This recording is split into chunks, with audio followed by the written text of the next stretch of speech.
l'extrême droite, c'est une idéologie inégalitaire de facto. L'extrême droite, c'est quelque chose dont on entend de plus en plus parler. Il y a une dizaine d'années, quinzaine d'années, vingtaine d'années, moi, quand j'étais à l'université, c'était pas quelque chose qu'on nous enseignait, qu'on nous parlait. C'était des trucs un peu en Europe, là, des mouvements quasiment folkloriques. Puis là, ben, on en parle dans le grand public. On sent que c'est quelque chose qui s'en vient tranquillement au Québec. On a l'impression qu'on est un peu à côté, mais ça se voit en Europe, ça commence à se voir aux États-Unis aussi, Canada anglais, mais on n'y échappe pas au Québec. Fait que je pense que les gens prennent conscience que c'est un mouvement de fond qui s'en vient et qui va laisser une trace là, dans notre société. La manosphère, vite de même, c'est principalement des hommes, des jeunes hommes sur Internet, sur des pages sur Internet, sur des forums, sur des sites Internet, qui ont une tendance fortement antiféministe et misogyne. J'ai réalisé des choses que j'avais jamais nommées ou que j'avais jamais mis de mots dessus en parlant justement avec quelqu'un du Centre de prévention de la radicalisation menant à la violence. J'ai réussi à le dire. Notamment, là, tout ce qui est la question, là, la manosphère, là, donc les mouvements masculinistes un peu toxiques et dangereux. Les féministes, les femmes ont été trop loin, contrôlent tout, et que le fait que ces jeunes hommes-là ne peuvent pas avoir de copines, ne peuvent pas avoir de relations sexuelles, c'est la faute des femmes, et que, en fait, ces relations sexuelles-là, ces relations amoureuses-là leur est due parce que c'est des hommes. Je caricature un peu, mais pas tant que ça. J'étais au courant que ça existait, tout ça, mais j'avais jamais réalisé à quel point le discours était dangereux, était toxique, s'apparentait à l'extrême droite, puis que c'était vraiment une menace réelle.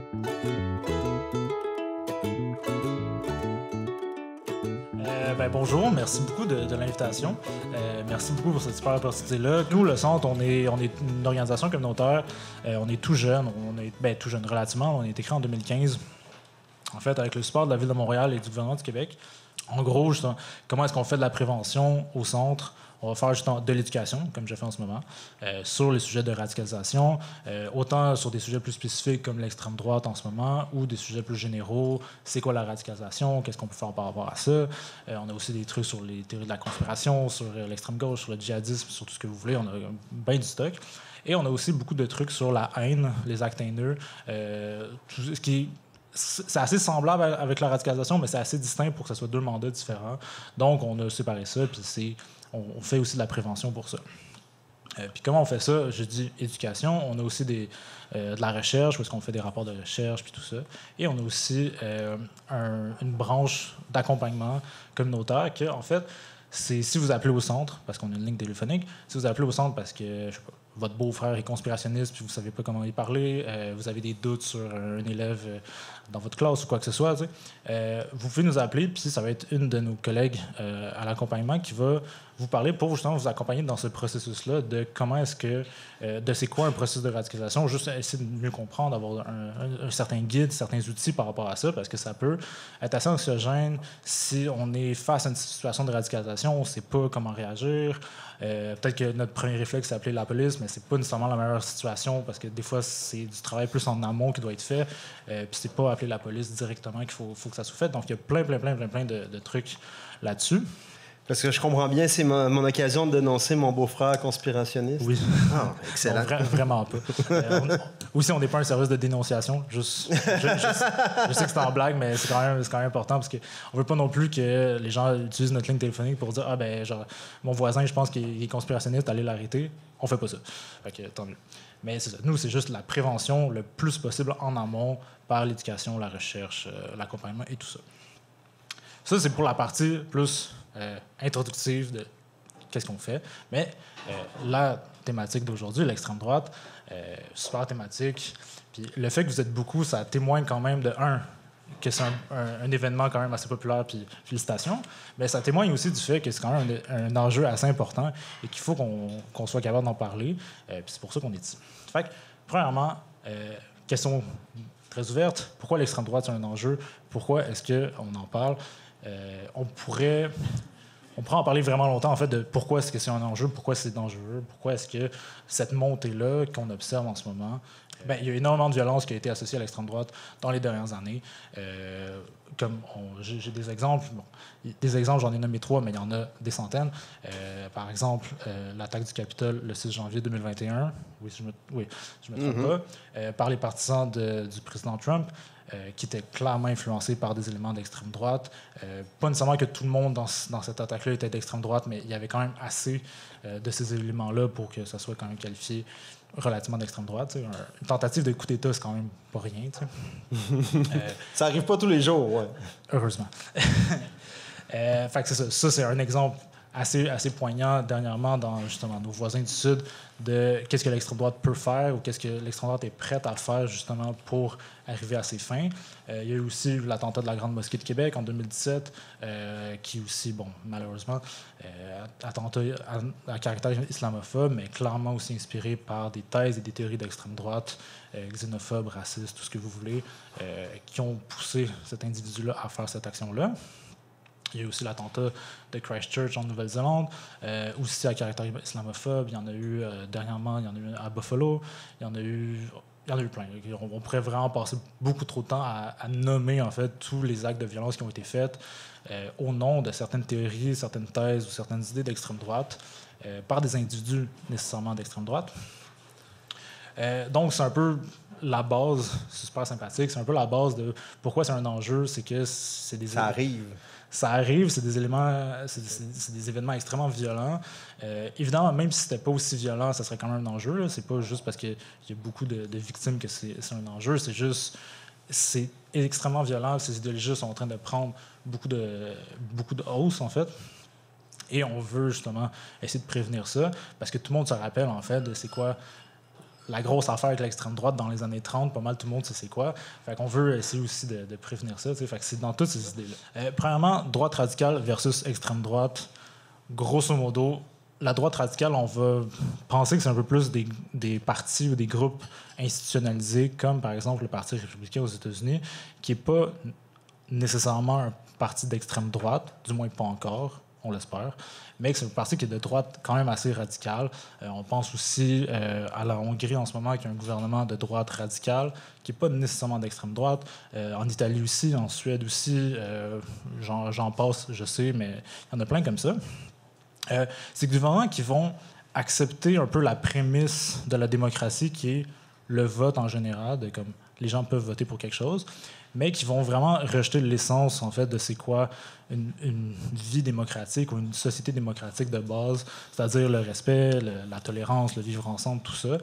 C'est des groupes qui vont accepter la démocratie pour prendre le pouvoir et après ça, faire tout ce qu'ils peuvent pour justement limiter ces pouvoirs-là démocratiques. Comme, admettons, on a vu aux États-Unis avec Trump, avec l'élection, où est-ce que la confiance envers le vote était minée durant toute l'élection et que même après ça, ça l'a amené à une tentative de coup d'État, tout ça. Donc ça, c'est plus des groupes de droite radicale. Et les groupes d'extrême droite, c'est un peu plus extrême, évidemment. Donc ça va être des groupes qui vont rejeter complètement la démocratie, qui vont rejeter complètement le jeu politique pour vraiment s'attaquer au fondement même de la société et vouloir la renverser au complet pour amener quelque chose de nouveau.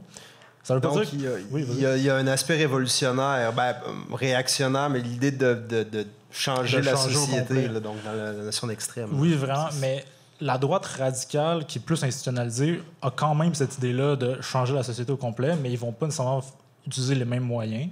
Et ça fait en sorte que souvent, ces deux groupes-là, ils s'aiment pas beaucoup, mais c'est quand même dans le même giron d'idées, en fait, on peut dire. Puis juste pour clarifier, je vais quand même utiliser le terme extrême droite ce soir parce que sinon on n'en sortira jamais puis ça va juste être trop compliqué, mais je vais quand même utiliser extrême droite, même s'il y a évidemment beaucoup de nuances. Et justement, parlant de ces nuances-là, une des premières choses qu'on va se heurter, en fait, quand on va vouloir penser l'extrême droite, quand on va vouloir comprendre l'extrême droite, c'est que c'est un mouvement qui est extrêmement éclaté, extrêmement hétérogène. À l'extrême droite, personne ne pense pareil, ou presque. Là, c'est vraiment de tout bord, de tout côté. Comme à gauche, par exemple, pas tout le monde à gauche pense pareil, mais on les met quand même. On dit que ça, c'est de la gauche juste parce que c'est plus simple, c'est normal, mais même chose avec la droite, même chose avec toutes sortes de mouvements. On fait des amalgames juste pour mieux comprendre, mais après ça, quand on creuse un peu plus, on n'en sort pas parce que c'est extrêmement éclaté. Puis justement, je vais passer un peu un peu sur certaines des grandes branches en fait, de l'extrême droite qu'on peut retrouver, surtout en Occident, mais aussi ailleurs dans le monde. Premièrement, il y a les suprématistes blancs, qui sont des groupes, le nom le dit, qui vont promouvoir en fait la suprématie de la race blanche. J'utilise aussi beaucoup le mot race aujourd'hui. Évidemment, la race de manière biologique, ça n'existe pas, mais d'un côté social, ça existe au sens où c'est un construit social qui est utilisé pour légitimer, justifier ou imposer certaines inégalités basées sur la couleur de peau, l'origine ethnique, tout ça. Mais c'est aussi, on veut quand même parler de racisme, même si la race n'existe pas. Mais justement, les suprématistes blancs, c'est des groupes comme par exemple le KKK aux États-Unis, qui existent aussi au Canada. C'est des groupes qui sont suprématistes blancs, qui veulent justement imposer leur vision de la suprématie raciale, la suprématie aryenne, tout ça. L'alt-right, qui est un autre groupe ou réseau de groupes, en fait, qui est né surtout autour de 2015-2016 avec l'élection de Trump aux États-Unis. Grosso modo, l'alt-right, ça se décrit comme des jeunes conservateurs qui sont un peu désillusionnés de la droite normale et qui veulent justement faire une nouvelle droite. Au final, c'est un peu de la vieille droite parce que c'est un peu la même chose, mais ils ont d'autres tactiques, ils ont d'autres manières, en fait, de faire promouvoir leurs idées. Sont beaucoup plus propres, sont beaucoup moins violents de manière publique, en fait. Il y a quand même des actes de violence et tout, là, mais ils font quand même vraiment plus attention à leur image. Comment dit, c'est comme un peu la vague orange américaine, mais à droite, là. Donc, pro-Trump, la nouvelle génération. Là, ouais. Oui, c'est ça, ça se veut une nouvelle génération, mais au final, il y en a beaucoup que c'est de la vieille génération aussi, puis c'est juste du racisme et de la xénophobie, tout ça, repackaged, en fait, pour une nouvelle audience, mais qu'au final, c'est un peu la même chose. Mais ils sont pas avec des cagoules blanches. Ouais, ils n'ont pas des cagoules blanches, c'est ça, mais ils ont des petits haircuts bien stylés, puis ils ont des vestons, mais au final, c'est un peu la même chose. Il y a aussi des milices antigouvernementales ou des mouvements patriotes, en fait, que ça aussi, on en a au Canada, mais c'est aussi beaucoup aux États-Unis, notamment les Three Percenters, s'il y en a d'entre vous qui en ont entendu parler. C'est des gens qui, justement, s'organisent en milices pour se défendre du gouvernement, se défendre de la tyrannie du gouvernement, souvent c'est ça qui est utilisé, pour justement qui vont être prêts à l'effondrement de la société pour prendre les armes et défendre et imposer leur façon de voir. Fait il y a plein de milices de ce style-là aux États-Unis. Aux États-Unis aussi, sont beaucoup orientés sur la question du droit de port d'armes, du deuxième amendement. Ici, par la force des choses, sont un peu moins là-dessus parce que on n'a pas un droit absolu de port d'armes, mais il y a quand même cette idée-là qui est là, de justement se préparer à l'effondrement du gouvernement ou même essayer de propulser le gouvernement à s'effondrer pour imposer une nouvelle société. Ouais, il faut comprendre aussi que le concept de milice, c'est très américain parce que, là-bas, de façon... dans la Constitution américaine, souvent on parlait du deuxième amendement qui donnait le port d'armes, mais historiquement aussi, c'était l'idée d'avoir une milice armée pour se protéger contre le gouvernement central qui devenait tyrannique. Donc, on a...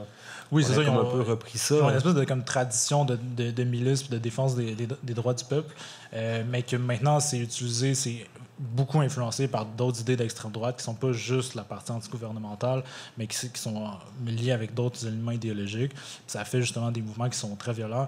Puis ils étaient aussi présents, par exemple, à l'attaque du Capitole, où est-ce qu'ils ont voulu justement renverser le gouvernement parce qu'ils voyaient que l'élection de Biden, c'était la victoire de la tyrannie, et tout ça. Ensuite, on a des groupes néo-nazis, néo-fascistes, qui sont évidemment des groupes hérités du mouvement nazi, du mouvement fasciste des années 30, des années 40. Ces groupes-là, souvent, on va les associer à tout ce qui est la culture skinhead. Justement, ça va être des gens avec les cheveux rasés, des Doc Martens, des bomber jackets ou des vestes de jeans, tout ça. Évidemment, il y a une nuance à faire ici. Oui, il y a des skinheads nazis, des skinheads racistes. Ça existe, il y en a. C'est plus un phénomène passé, mais il y en a encore aujourd'hui, là, vraiment. Mais à l'origine, le mouvement skinhead, le mouvement skinhead, c'était pas des nazis, c'était justement le contraire, des antifascistes, des antiracistes. C'était un mouvement vraiment de culture ouvrière, tout ça. Mais il y a eu des schismes, il y a eu différents mouvements. C'est vraiment intéressant de se pencher là-dessus. Je ne vais pas faire ça ce soir, mais c'est vraiment intéressant. Mais reste que souvent, l'image qu'on a de néo-nazis, de néo-fascistes, c'est une espèce de proto-gang de rue qui se promènent avec des battes de baseball pour s'attaquer à des gens dans la rue. Mais c'est cette idée-là. Il y a encore aussi des mouvements néo-nazis plus traditionnels, au sens où qui se font un parti politique en bonne et due forme. Il y a un parti politique nazi aux États-Unis en ce moment qui est encore actif, qui se veut justement légitime et tout, mais c'est quand même un peu la même chose. Il y a pas aussi, je pense, en Grèce, qui a l'Aube dorée, puis avec des L'Aube dorée, elle a été dissoute il y a quelques années, mais là, ils se sont rebrand, en fait. Ils sont en train de revenir, en fait. Je vous vends le punch, là. Ils sont en train de revenir. Je me souviens plus c'est quoi le nom, là. C'est un nom en grec, puis mon grec est un peu rouillé en ce moment, oui. mais ils sont en train de revenir, ça, c'est sûr. Puis il y en a d'autres aussi, là. Il y en a plein d'autres. Ensuite, j'avais la manosphère, qui est... Ça, je pourrais en parler pendant une autre conférence d'1 heure. Fait que si vous voulez, invitez-moi. Je pourrais en parler. L'année prochaine, peut-être? Mais bon, la manosphère, vite de même, c'est principalement des jeunes hommes sur Internet, sur des pages sur Internet, sur des forums, sur des sites Internet, qui ont une tendance fortement antiféministe et misogyne, qui vont justement... Il y a beaucoup de nuances au sein de la manosphère, mais j'essaie de mettre ça en 2 phrases, là. Qui vont avoir l'idée que justement les féministes, les femmes ont été trop loin, contrôlent tout, et que le fait que ces jeunes hommes-là ne peuvent pas avoir de copines, ne peuvent pas avoir de relations sexuelles, c'est la faute des femmes, et que, en fait, ces relations sexuelles-là, ces relations amoureuses-là leur est due parce que c'est des hommes. Je caricature un peu, mais pas tant que ça.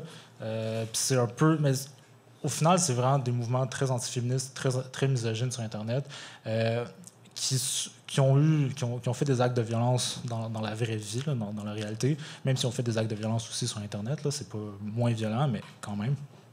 Mais ça aussi, c'est quand même qualifié de l'extrême droite, qui vont aussi avoir des alliances avec d'autres groupes et tout. Mais oui. Et ensuite, il y a des mouvements conspirationnistes.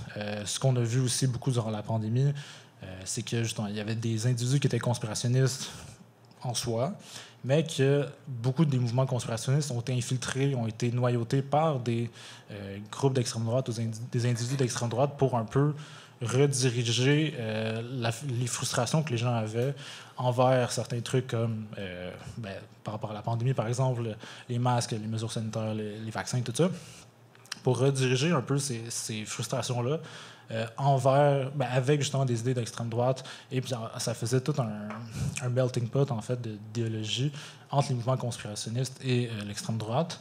Évidemment, pas tout le monde qui adhère à des théories du complot est d'extrême droite.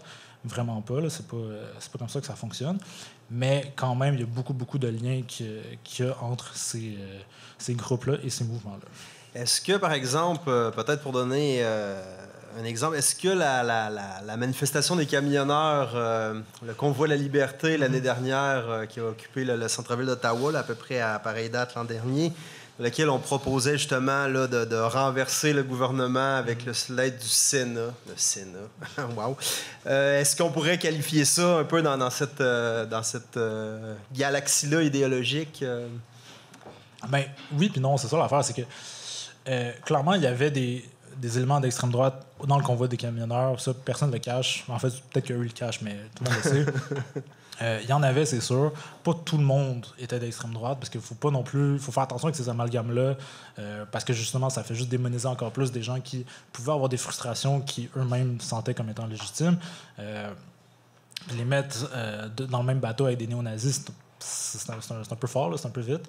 Fait que, oui, il y avait des éléments d'extrême droite. Oui, il y avait des mouvements conspirationnistes aussi dans le convoi.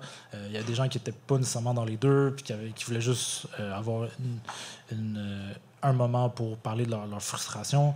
Il y avait comme tout ça, en fait, dans le convoi des camionneurs. Il vient d'avoir le rapport du juge par rapport à l'état d'urgence et tout. Fait qu'on commence à mieux en apprendre là-dessus.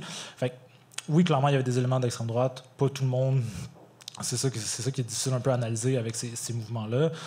C'est pas classique d'extrême droite, en fait, de justement le convoi des camionneurs, mais quand même, il y avait tous ces éléments-là aussi. Il faut faire attention, mais oui, clairement, il y en avait pas aussi. Fait que c'est ça. Il faut faire preuve de nuance, mais absolument. Puis justement, sur cette galaxie idéologique-là, sur tous ces mouvements-là, il y a énormément de de rapprochement, en fait, d'alliances qu'on peut mentionner entre ces différents groupes-là. Puis ces groupes-là, les 6 que j'ai mentionnés, il y en a plein d'autres, c'est juste comme assez majeur, c'est sûr qu'on voit le plus, surtout en ce moment. Mais il y en a plein d'autres. Puis il y a beaucoup d'alliances justement sur certains trucs, comme admettons les suprématistes blancs et les néo-nazis. Ça, c'est une alliance assez classique parce que les deux pensent relativement la même chose.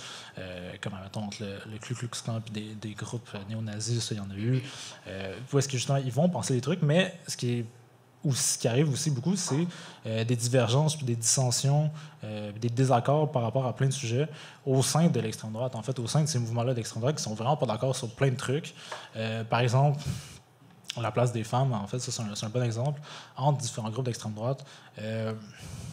Il y a surtout les suprématistes blancs, les néo-nazis, les néo-fascistes, tout ça, ils vont avoir une idée de sexisme bienveillant, en gros guillemets, parce qu'il n'y a pas de sexisme bienveillant, mais eux, ils le voient de manière bienveillante, ou est-ce qu'ils vont vouloir défendre la femme blanche pour promouvoir, pour défendre la pureté de la race blanche et tout. Fait qu'ils vont vraiment idéaliser la femme en tant qu'objet pur qu'il faut pas attaquer puis qu'il faut laisser comme ça, qui est toujours sous attaque par les immigrants puis par tout ça.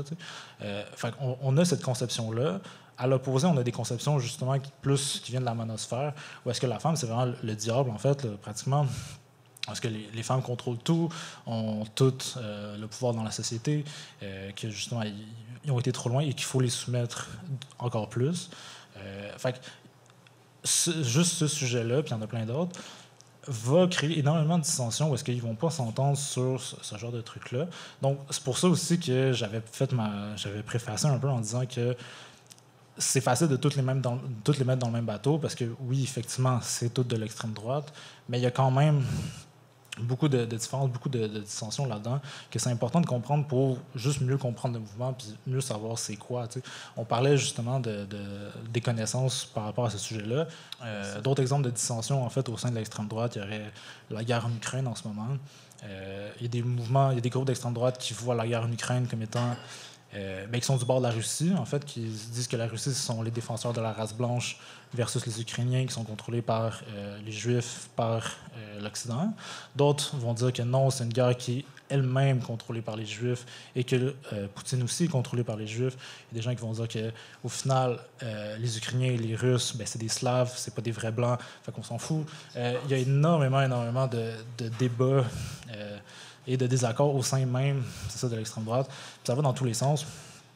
Puis bon, on pourrait en parler pendant longtemps. Mais... oui. Le temps est limité, malheureusement. Oui, le temps est limité. Peut-être pour résumer, donc si on essaie de résumer dans la galaxie idéologique, donc des liens communs, il y a cette idée-là d'un peu une espèce de hiérarchie sociale. Peut-être pour le bénéfice de l'auditoire un peu, parce que là, on a parlé de l'extrême droite, qui est située à droite, par rapport aussi à la gauche, l'extrême gauche. Si on avait à résumer ça en 2-3 minutes, le positionnement par rapport à ces autres courants-là, parce que peut-être que pour les gens ici, on est encore des fois pas tout à fait savoir exactement comment démêler la gauche et la droite. Donc, comment on pourrait résumer ça pour le bénéfice de tout le monde? Rien de moins, OK. Gros contrat. Résumer la gauche et la droite. Oui, bon... Fondamentalement, puis encore là, c'est avec des gros astérisques parce qu'il y a beaucoup de on n'est pas dans la nuance ce soir. Juste fondamentalement, si on veut bien départir de la gauche à la droite, c'est leur vision sur l'égalité, sur l'égalité entre les personnes. La droite va penser qu'il y a des inégalités entre les personnes, puis ces inégalités-là sont correctes. En gros. La gauche va dire il y a des inégalités entre les personnes, mais il faut les réduire au mieux qu'on peut jusqu'à potentiellement ne plus avoir d'inégalités. Ça se traduit notamment par une vision du système économique complètement différente. À gauche, on a une vision plus de distribution des richesses, de possession en commun, là, de partage des moyens de production, où est-ce que justement tout le monde peut bénéficier de l'économie. À droite, on va avoir une vision plus capitalisme, un peu plus sauvage, au sens où ce qui est important, c'est la compétition. Il ne faut pas justement mettre d'entrave à la compétition des gens et au libre-échange entre les personnes. Et que justement, si quelqu'un veut se faire une business sur whatever, ben, la personne a le droit. Et si ça fait en sorte qu'elle exploite d'autres personnes, ben, tant pis, parce que c'est pas grave, parce que c'est une relation contractuelle entre le patron et son employé. Donc, si je résume bien le propos central, selon ta définition, c'est vraiment la perception des inégalités. Donc, pour la gauche, le monde est inégal, il faut faire quelque chose. Et pour la droite, ben, le monde est inégal, c'est légitime, donc on va faire avec et on va... Ouais, en fait, c'est que les inégalités sont naturelles et il faudrait pas, en fait, faire en sorte de contrer ces inégalités-là parce que ça va contre la nature des choses, en fait. Si les hommes et les femmes sont inégales, c'est normal parce que c'est comme ça dans la nature. Si, justement, les pays du Nord et les pays du Sud sont dans une position inégale, c'est normal parce que c'est juste comme ça. Oui. Contexte historique, Contexte oui. historique, merci. Oui, parce que quand on pense à l'extrême droite, on nous vient... Oui, ben, tout le monde pense à la même chose. Là. J'ose imaginer. J'ai pas besoin de faire Histoire 101 de qu'est-ce qui s'est passé en 1939. J'espère. Ça va? Mais c'est ça. Tout le monde a en fait l'idée justement des grands mouvements de masse en Allemagne, en Italie, il y a aussi en Espagne, au Japon aussi, il y en a eu. On pense à ces mouvements-là quand on pense à l'extrême droite, avec raison, évidemment. Là, c'est des mouvements d'extrême droite. Mais bon, c'est plus ce que c'était aujourd'hui, heureusement. Puis bon, même si on pense à l'Allemagne puis à l'Italie, il y a d'autres exemples. Il y avait d'autres mouvements nazis, fascistes, d'extrême droite aussi dans ce temps-là qui n'étaient pas en Europe. Il y en avait aux États-Unis, il y avait un parti nazi aux États-Unis, il y en avait au Canada, il y a un parti nazi au Canada, fait par un Québécois d'ailleurs, par le Parti national social chrétien d'Adrien Arcan, un parti nazi de chez nous. Donc, c'est chemise brune, ouais. Chemise bleue. C'est la chemise bleue? Brune, c'est en Allemagne. OK. Ah, c'est vrai, la chemise bleue, toi. Ouais, brune. C'est bon, parfait. Ouais. Puis noir, c'est en Italie. Au Japon, c'était les chemises bleues aussi. En tout cas, il y en a plein. Mais voilà. Donc, on pense à cette idée-là. Mais évidemment, après la Deuxième Guerre mondiale, l'extrême droite était plus vraiment populaire pour des raisons évidentes. Parce que, bon, avec la destruction que ça a amené, les dizaines de millions de morts que ça a causé, les mouvements, justement, extranationalistes, d'extrême droite n'étaient pas vus d'un bon œil. Donc, la plupart ont été un peu underground, ont justement cessé leur activité parce que, ben, justement, ils voulaient pas se faire traiter de nazis parce que tout le monde avait en mémoire qu'est-ce qui s'était passé. Il y a évidemment des exceptions, comme justement en Espagne, Franco, qui était un dictateur fasciste, était encore en pouvoir puis s'est pas fait tasser pour plein de raisons. Il y a eu aussi Pinochet au Chili, qui était aussi un dictateur fasciste, juste d'extrême droite, je pense, que aussi il a été, mais bon, même s'il y a des exceptions, en général, après la guerre, c'était pas vraiment fashion l'extrême droite, mais c'est vraiment, en fait, à travers les années 80, 90, 2000, que l'extrême droite est revenu en fait en popularité. Dans les années genre 70, 80, c'était aussi beaucoup des gangs justement skinhead néo-nazis qui étaient là, qui étaient...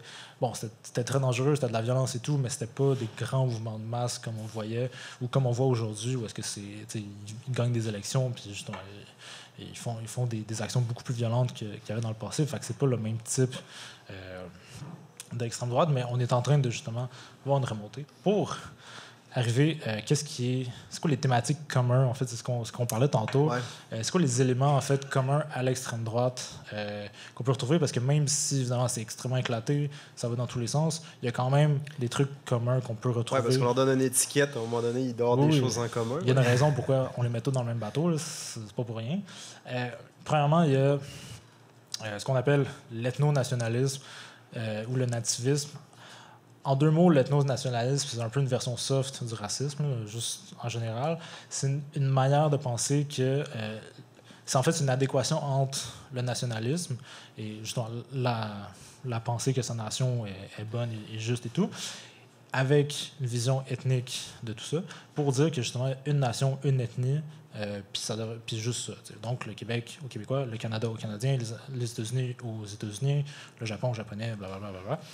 Donc il y a vraiment cette idée-là cette idée-là a beaucoup repris de popularité dans les 5 dernières années, cette idée-là ethno-nationaliste, mais c'est aussi juste une version un peu, justement, c'est juste une version de racisme ou de xénophobie, où est-ce que on pense que l'autre personne qui n'est pas de nous, l'étranger, est mal, est mauvais, est dangereux, tout ça. Fait qu'on va justement vouloir l'exclure. C'est ma nation est meilleure que la tienne.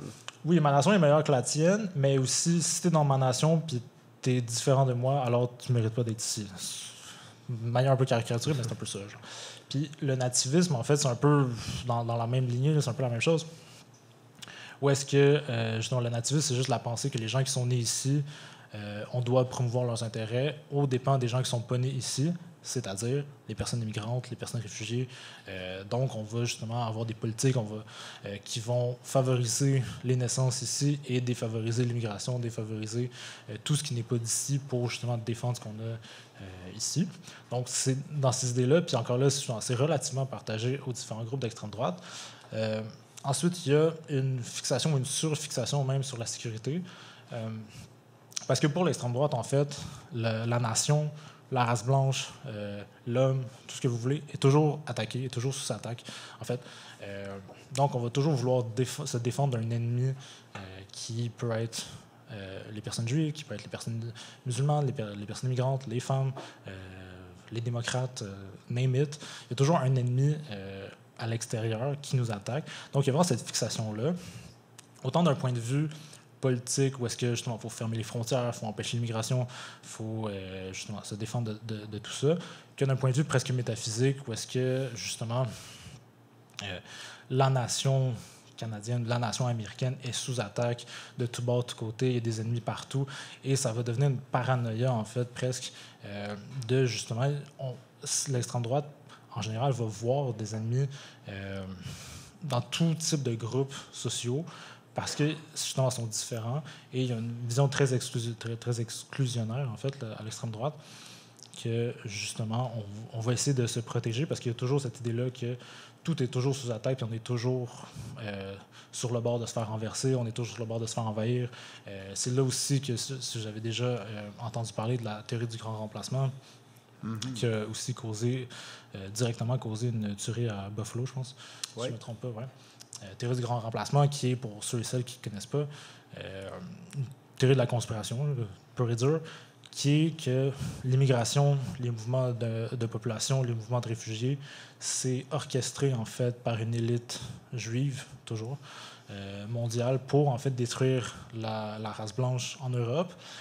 Au départ, c'était juste par rapport à l'Europe, mais ça a été exporté aux États-Unis, au Canada, où est-ce que justement, là aussi, c'est la même idée, en fait, c'est que les mouvements de population sont utilisés pour détruire la race blanche aux États-Unis et au Canada, et que justement, ça a amené quelqu'un à vouloir se défendre de cette théorie, de ce remplacement-là, parce qu'il voyait les arrivées de personnes immigrantes comme étant un danger pour sa communauté, pour sa personne, pour sa famille, pour sa tradition, pour sa couleur de peau. Donc, il a été faire un acte de violence. Une tuerie de masse, là, on peut le dire. Donc, c'est ça. Fait que c'est vraiment dans cette idée-là qu'il y a cette surfixation-là sur la sécurité de la nation, de la race, de tout ce que vous voulez. Ensuite, on a... Ah oui, le nationalisme exacerbé, en fait.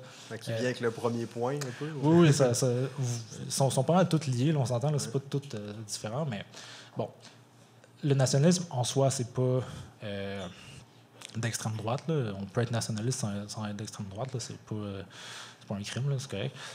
Mais à l'extrême droite, c'est vraiment un nationalisme ultra exacerbé. Puis c'est vraiment un nationalisme aussi d'exclusion, où est-ce que, justement, basé sur certains critères absolument arbitraires, on va vouloir exclure certaines personnes qui ne font pas partie de notre image de la nation, notre image du peuple. Donc, c'est ça. Juste les Québécois blancs, juste les Américains blancs, juste les Sud, tout ça. Puis, quand je dis critères arbitraires, c'est voulu parce que où est-ce qu'on arrête justement cette division-là? Moi, je viens d'une famille moitié italienne, moitié québécoise. Est-ce que ça m'inclut? Est-ce que ça m'exclut? Est-ce que ça inclut ma mère? Est-ce que ça exclut ma mère? Parce que ma mère est italienne.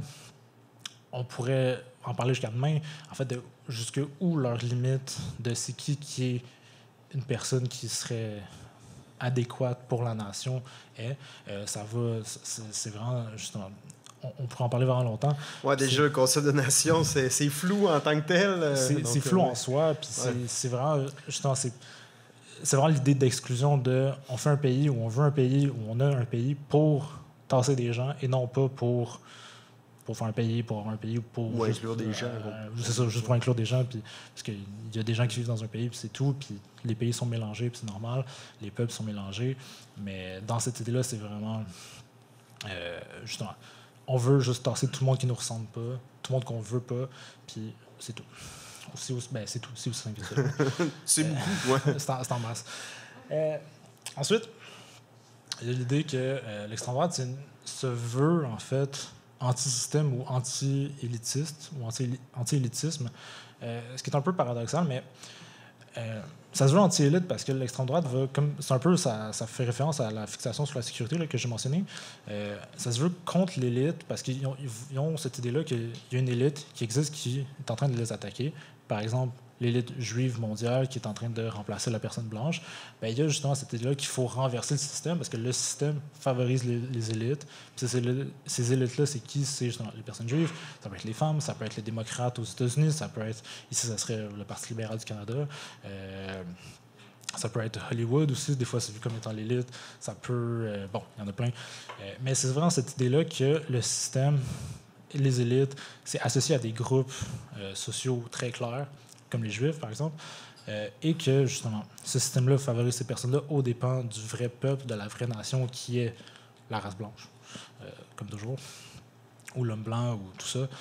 Donc, justement, ils veulent renverser ce système-là qui est vu comme étant élitiste, mais en soi aussi, un peu comme ce qu'on a mentionné tantôt, l'extrême droite, c'est une idéologie inégalitaire de facto. C'est juste, en général, puis c'est eux-mêmes qui le disent. C'est pas moi qui le dis. C'est eux-mêmes qui se disent inégalitaires parce que pour eux, justement, il y a cette inégalité-là dans les sociétés. Et c'est normal et c'est correct qu'il faut les encourager, ces inégalités-là, parce que c'est grâce à ces inégalités-là que la société peut perdurer, que la société peut fleurir ou quoi que ce soit. Mais ils se voient comme étant des victimes du système. Ils se voient comme étant perpétuellement sous attaque par cette élite-là, par ces groupes-là un peu mystérieux. Donc, il faut renverser ce système-là pour vraiment asseoir les vraies inégalités. Donc, c'est pour ça que je dis que c'est un peu paradoxal, parce que ça se joue anti-élite, mais c'est aussi profondément élitiste en soi. Parce que, pour remplacer l'élite, finalement. C'est ça, l'élite qui n'existe pas pour vrai, là aussi. Là, c'est pas... Une soi-disant élite pour pouvoir installer son projet de hiérarchie sociale selon les valeurs propres à ces groupes-là. Absolument. Si on prend les groupes liés à la manosphère, qui sont les groupes antiféministes, misogynes et tout, pour eux, justement, c'est un bon exemple. Ils voient vraiment la société contrôlée par les féministes, par les femmes. Juste, en gros. Puis, ils veulent renverser, justement, ce système-là, qui est féministe, qui est matricentré, pour justement remettre une vraie société, comment la vraie société devrait être organisée, c'est-à-dire de manière patriarcale, de manière que les hommes soient au top et les femmes en bas, parce que c'est comme ça que ça a toujours été, selon eux, et c'est comme ça que la société fonctionne, et qu'ils vont justement vouloir réinitialiser, remettre les inégalités dans la société, aux dépens de d'autres inégalités qu'eux-mêmes se voient comme étant victimes, qui sont justement dominés par les femmes et tout ça. Fait que ça, c'est juste un exemple, mais bon, on pourrait le faire pour tous les groupes. Le passé mythique. Oui, parce que c'est ça, c'était mieux dans le temps. Ça aussi, c'est toujours c'est systématique à l'extrême droite de penser qu'il y a toujours un passé où est-ce que tout allait mieux, tout allait bien, et qu'on devrait retourner à ce passé-là, ou du moins faire en sorte de se rapprocher le plus possible de ce passé-là. L'exemple le plus frappant, c'est Make America Great Again. Ça, c'est le slogan. Tout le monde le connaît, tout le monde en a entendu parler. Puis ça n'a jamais été spécifié c'est quand, en fait. C'est quel passé de l'Amérique qui était great. On ne sait pas. C'est les années 50, c'est l'esclavage, c'est la guerre, c'est quand, tu sais. Puis c'est voulu que ça soit pas clair. Là. C'est voulu que ça soit justement cette idée-là que ça allait mieux avant, parce qu'on a l'impression que ça va mal aujourd'hui, puis tout le monde a des frustrations, tout le monde a des inquiétudes, puis c'est normal de se sentir pas bien dans la société, ça arrive. Mais que justement, on a cette idée-là que mais ça allait mieux avant, puis justement, les groupes d'extrême droite misent beaucoup là-dessus pour dire que oui, ça allait mieux avant, puis devine pourquoi ça va pas bien maintenant, c'est à cause de justement les différents groupes, c'est à cause de justement les Juifs, les femmes, les ci, les ça. Puis c'est pour ça que c'est, justement, tu as mentionné que c'est réactionnaire, mais réactionnaire au sens vraiment premier du terme, qui est un retour en arrière. C'est vraiment c'est même pas du conservatisme qui veut juste à s'arrêter au statu quo. Maintenir les choses. Ouais, c'est ça. C'est pas révolutionnaire parce que ça veut pas progresser vers avant.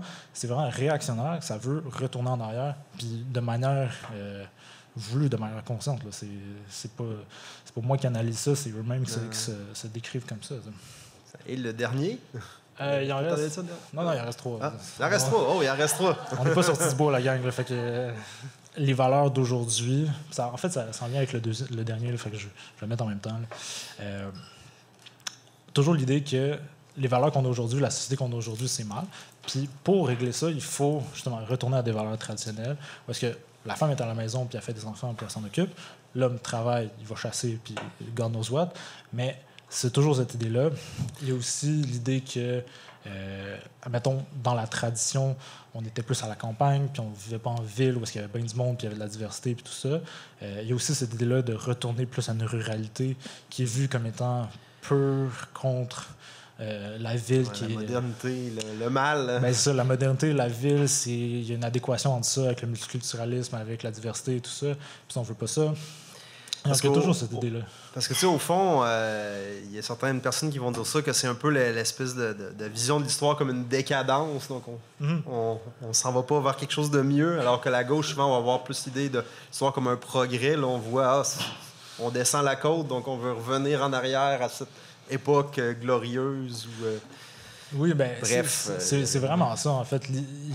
Avec l'idée de retour à des valeurs traditionnelles, puis du rejet de la modernité, puis tout ça, c'est vraiment l'idée que la société d'aujourd'hui est en déchéance morale totale.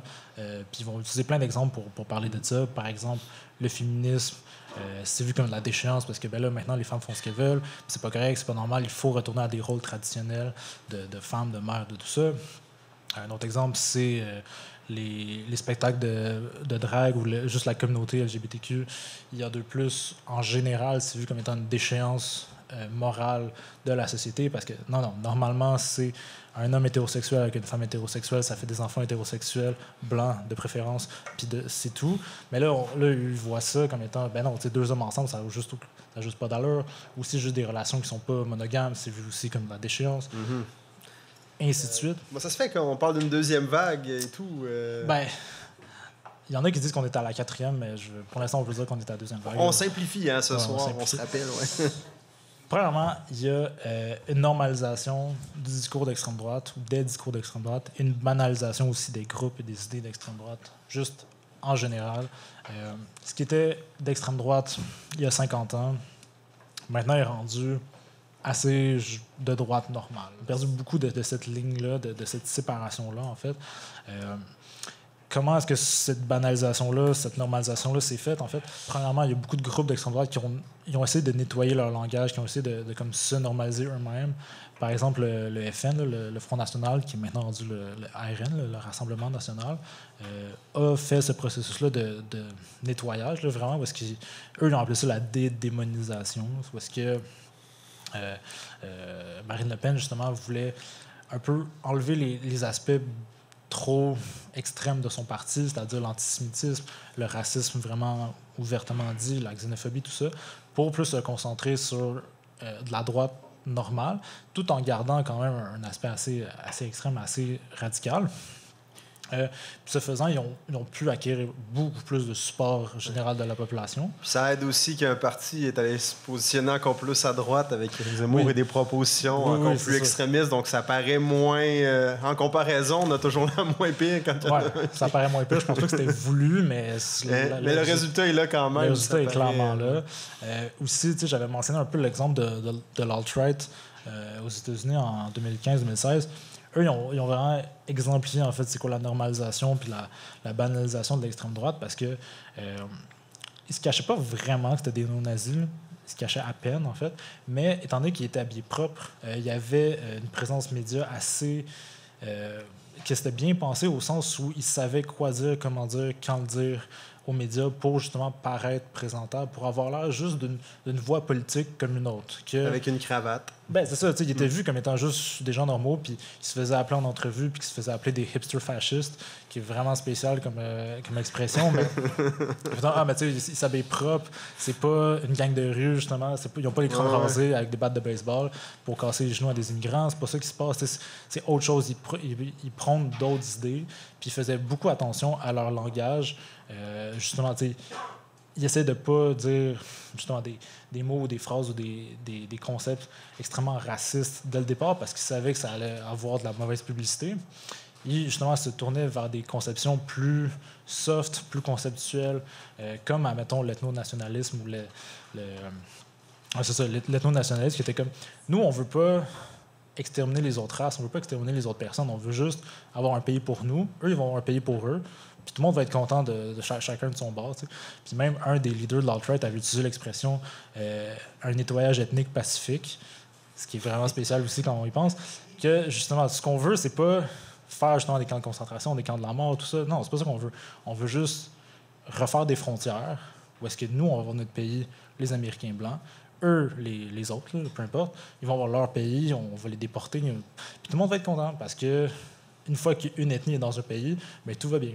C'est pas comme ça que ça se passe. Mais évidemment, c'est ça, ils ont pu avoir cette normalisation-là par justement des stratégies politiques qu'eux-mêmes ils ont décidé. Aussi, on peut parler de tout le rôle des médias, des réseaux sociaux, de tout ça.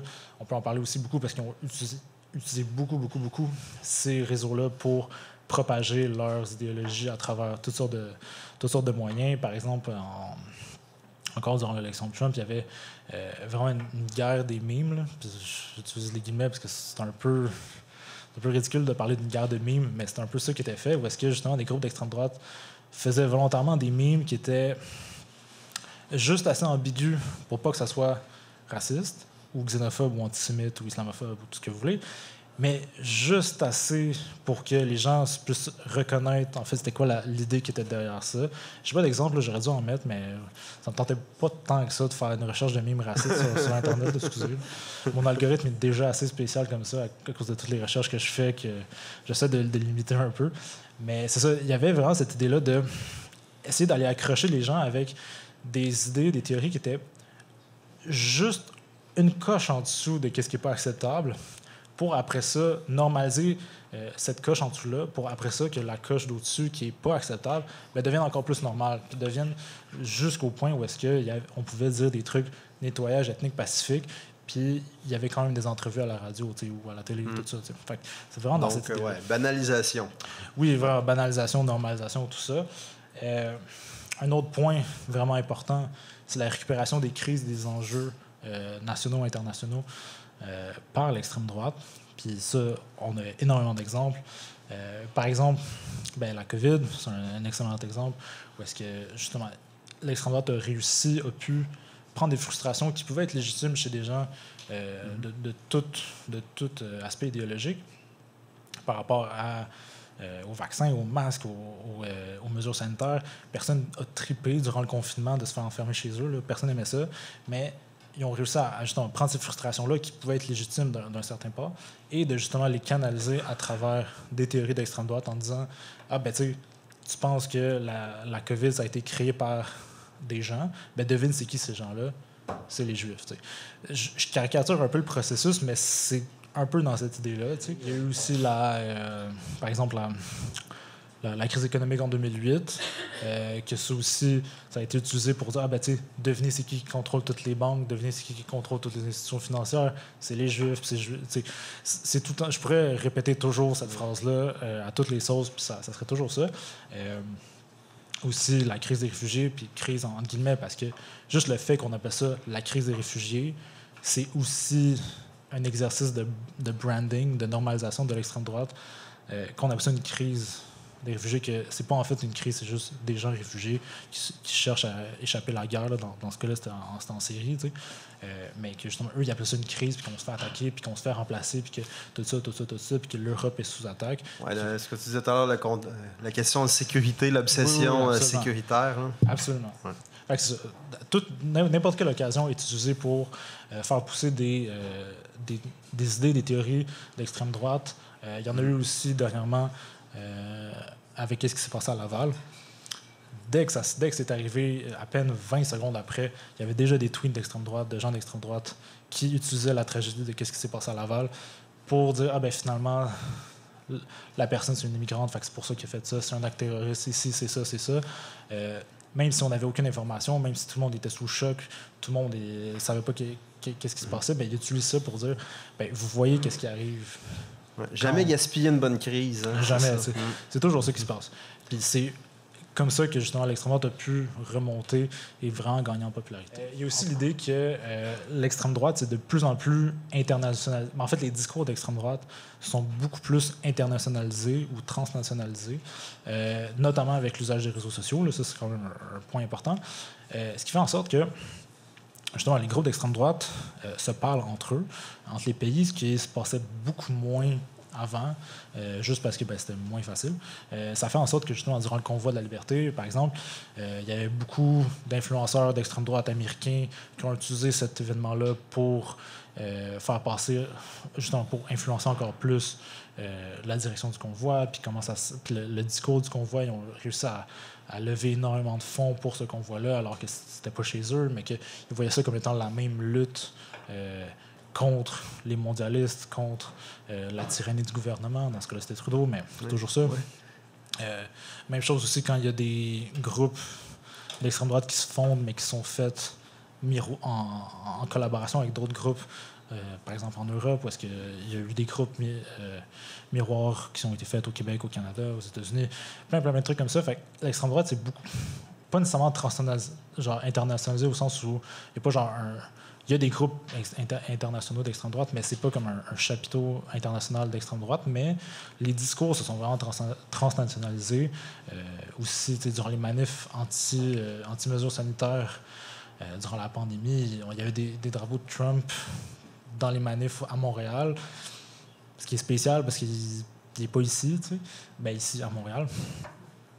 Mais pour eux, c'était la même lutte, c'était la même idée, c'était le même processus en fait de lutte contre les élites, de lutte contre la tyrannie du gouvernement, etc. Voilà. Finalement, la prévention.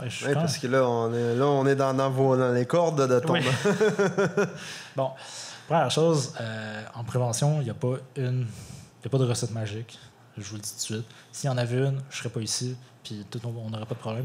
Mais bon, il n'y a pas d'algorithme, en fait, pour prévenir la radicalisation violente. Il n'y a pas d'algorithme pour prévenir l'extrême droite, tout ça. Puis il n'y a pas non plus ce qui est plus intéressant, c'est qu'il n'y a pas de trajectoire, en fait, unique de radicalisation vers l'extrême droite ou vers n'importe quelle idéologie, mais là, on parle juste d'extrême droite. Fait que c'est pas toujours la même... Les gens ne se radicalisent pas toujours de la même manière. Et il faut se poser cette question-là de pourquoi est-ce que telle personne s'est radicalisée alors qu'une autre personne a eu une vie, une trajectoire de vie semblable, mais c'est pas radicalisé. Il y a autant de trajectoires de radicalisation qu'il y a de personnes radicalisées. Puis nous, au centre, en fait, on va y aller vraiment plus à un niveau un peu plus humain, en fait, de plus aller voir les ressentis de la personne, nous, on appelle ça des facteurs de vulnérabilité. En fait, c'est quoi les vulnérabilités autour de la personne qui font en sorte que cette personne-là s'est engagée dans un processus de radicalisation. Souvent, ce qu'on se rend compte, c'est pas toujours le cas, mais souvent, c'est pas l'idéologie en soi qui fait en sorte qu'une personne se radicalise.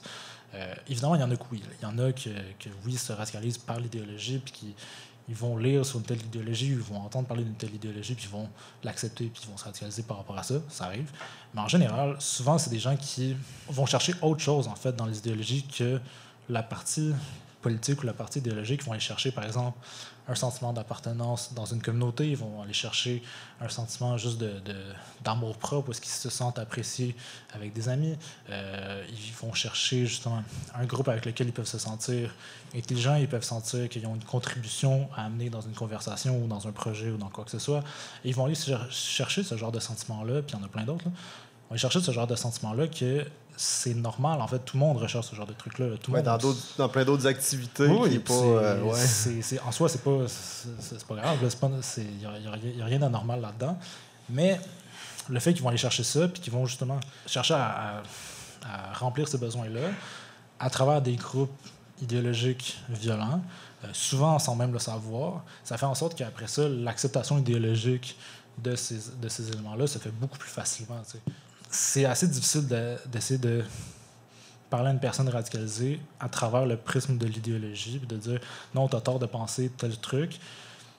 Ça marche pas vraiment quand on essaie d'avoir une conversation avec la personne. C'est très rare que ça fonctionne.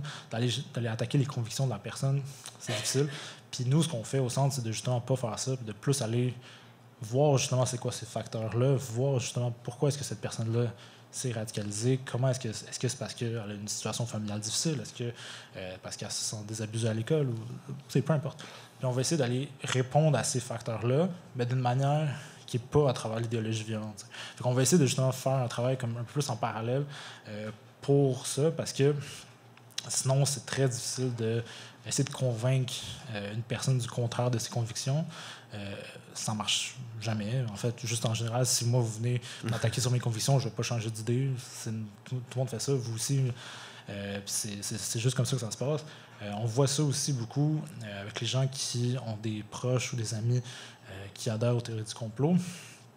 Et bon, comme j'ai dit, c'est différent de l'extrême droite, mais des fois oui, des fois non.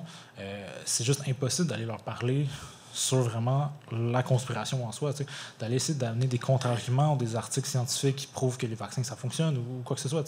Ça devient impossible de leur parler du contenu idéologique.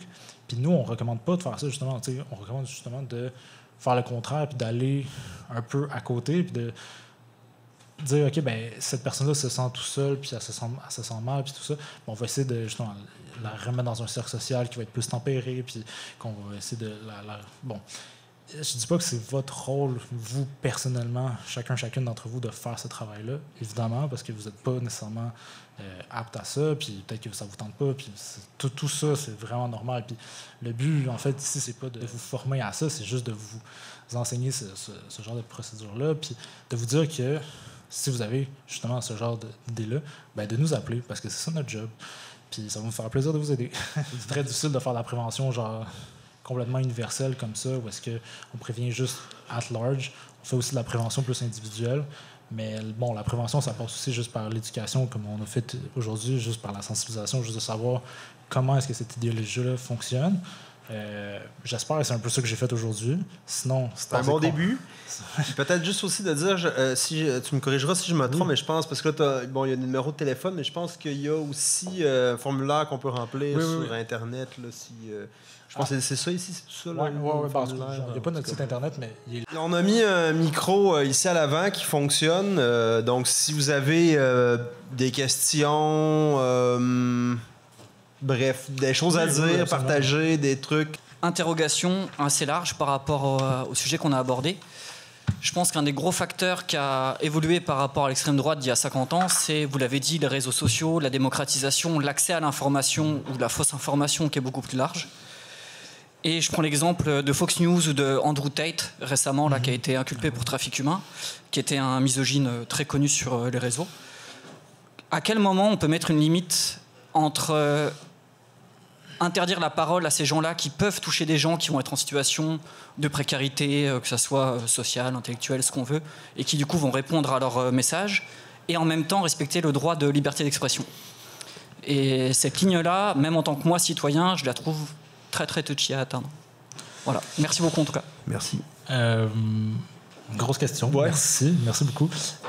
Bon, premièrement, il y a des grandes différences entre les contextes américains et canadiens parce que aux États-Unis, la liberté d'expression est sacro-sainte. On ne touche pas à ça, puis tout le monde peut dire n'importe quoi. Fait que c'est vraiment spécial. Ici, au Canada, c'est quand même différent parce que bon, la liberté d'expression est évidemment protégée, mais selon certaines balises. Puis on peut pas, par exemple, faire des appels au génocide. On peut pas faire des discours haineux. Parce qu'il y a deux limites. En tout cas, corrige-moi si je me trompe. Il me semble qu'il y a le discours haineux puis la diffamation, mais tout le reste est... Je pense qu'il faut quand même avoir cette limite-là. où est-ce que la limite est, c'est très difficile, mais bon. Ouais. Limiter les discours haineux, limiter les discours violents, les appels à la violence, je pense que c'est déjà un bon début.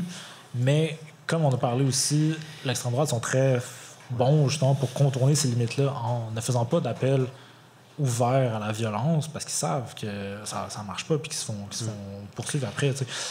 Mais ils vont passer par d'autres moyens, ils vont faire ces appels-là de manière plus privée. Fait il y a quand même une limite à mettre, ça, je suis absolument d'accord. Puis, justement, comme j'ai dit, appel à la haine.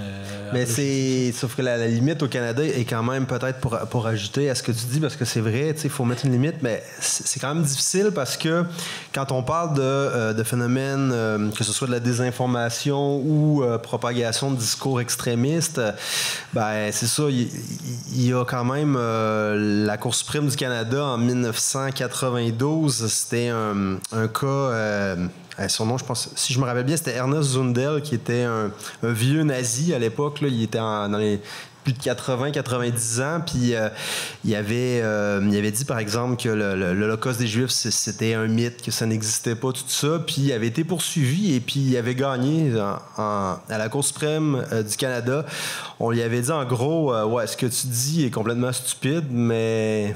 tu as le droit de le dire. Donc, depuis ce temps-là, on a quand même un carré de sable très grand dans lequel, justement, là, les gens qui sont assez habiles peuvent manœuvrer. Là. Malheureusement, c'est ça. On a la liberté d'expression. Il n'y a pas beaucoup de limites. Ouais. Non, vraiment pas. Puis aussi, le point, puis c'est sûr que quand on est face à justement des discours comme ça, on est plus prêt à accepter certaines restrictions pour ce genre de discours-là. C'est normal. Par contre, il faut faire beaucoup attention parce que quand les États, en général, mettent des restrictions sur ce genre de droits-là, de liberté-là, bien souvent, ça s'applique à plus de gens qu'on veut que ça s'applique, t'sais, parce que, justement, ça va être appliqué de tout bord, de tout côté. Fait que c'est vraiment fragile, en fait, comme terrain, parce que là, est-ce qu'on va limiter du contenu qu'on veut pas nécessairement limiter ou c'est très difficile, comme bon, j'ai pas la réponse absolue. Mais c'est un gros enjeu de société, certainement. Effectivement. Oui. Si quelqu'un a la réponse, lâchez-vous. Ouais, Tout d'abord, le mouvement libertarien, est-ce que c'est considéré comme étant d'extrême droite, droite radicale ou de droite plus standard avec des grosses guillemets? Oui. Est-ce que tu veux poser ta sous-question tout de suite ou ça dépend de ma réponse?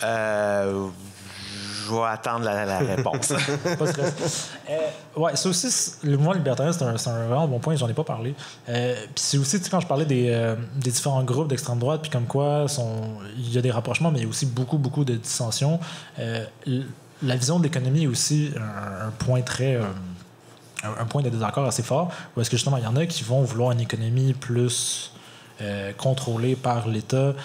C'est beaucoup plus les mouvements néo-nazis, néo-fascistes, tout ça, qui vont vouloir contrôler l'économie.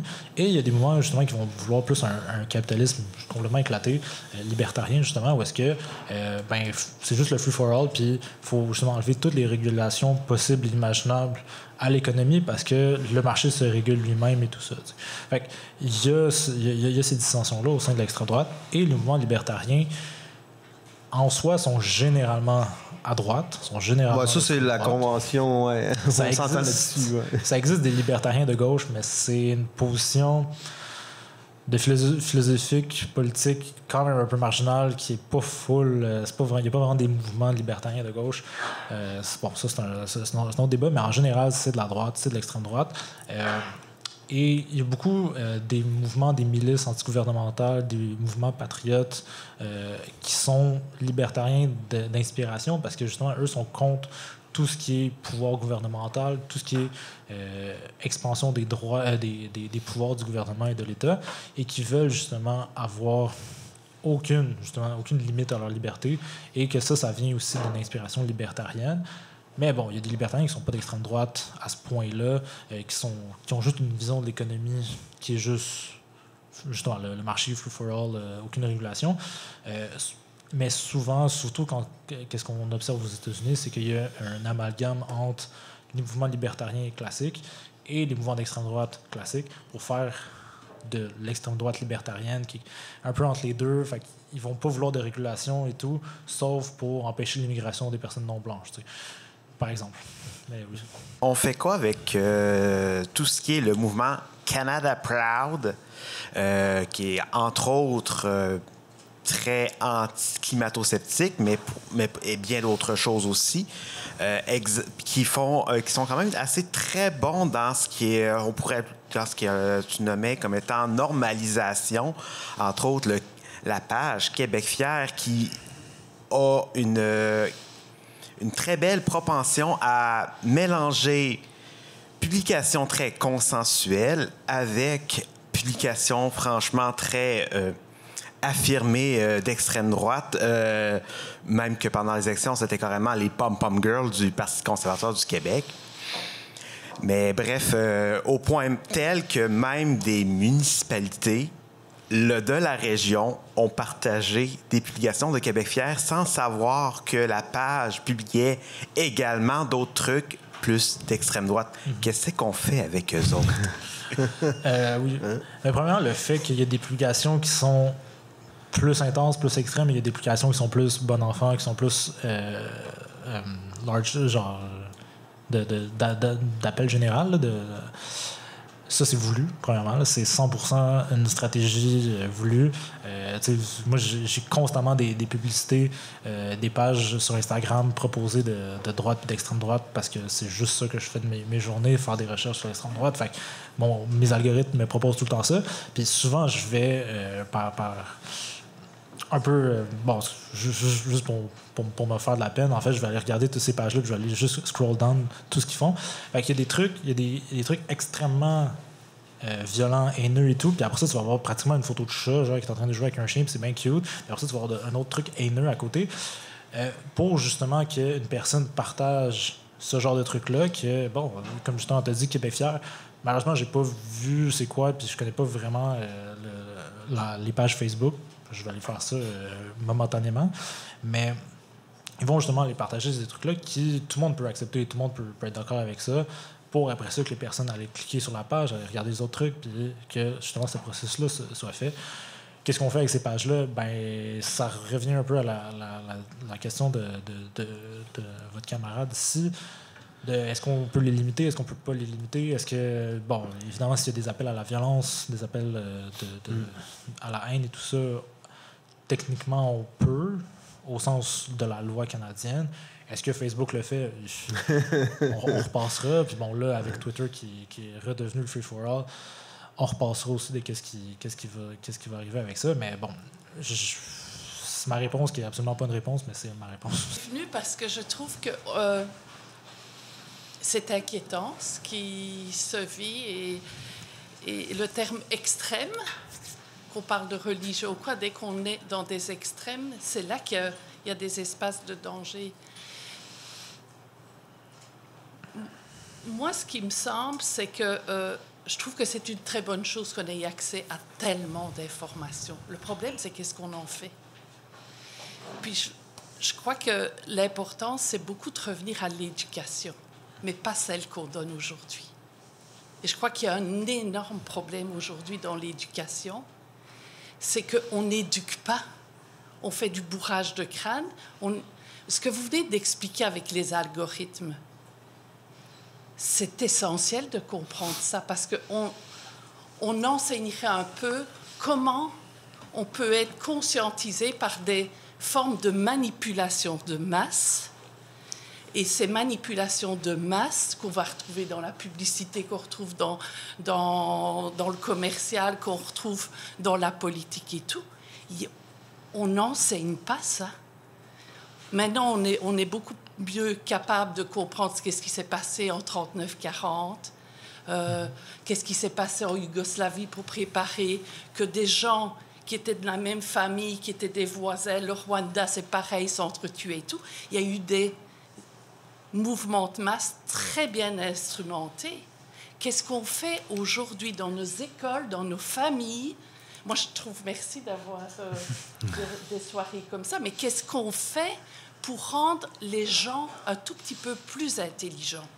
Je m'excuse de le dire comme ça, mais intelligents, pas dans le sens d'une masse de connaissances, mais de pouvoir avoir et faire fonctionner l'esprit critique. Parce que c'est bien beau quand on dit on a beaucoup d'informations, etc. Mais on ferait juste regarder les cours d'histoire que vous avez eus au Québec. Moi, je regarderais ceux que j'ai eus en Belgique. C'est seulement maintenant qu'on parle de pouvoir mieux parler des Inuits, des Autochtones. Donc, les gens de 60 ans qui n'ont pas eu ça dans les histoires, on le sait que c'est construit, les cours d'histoire, les cours de... Bon.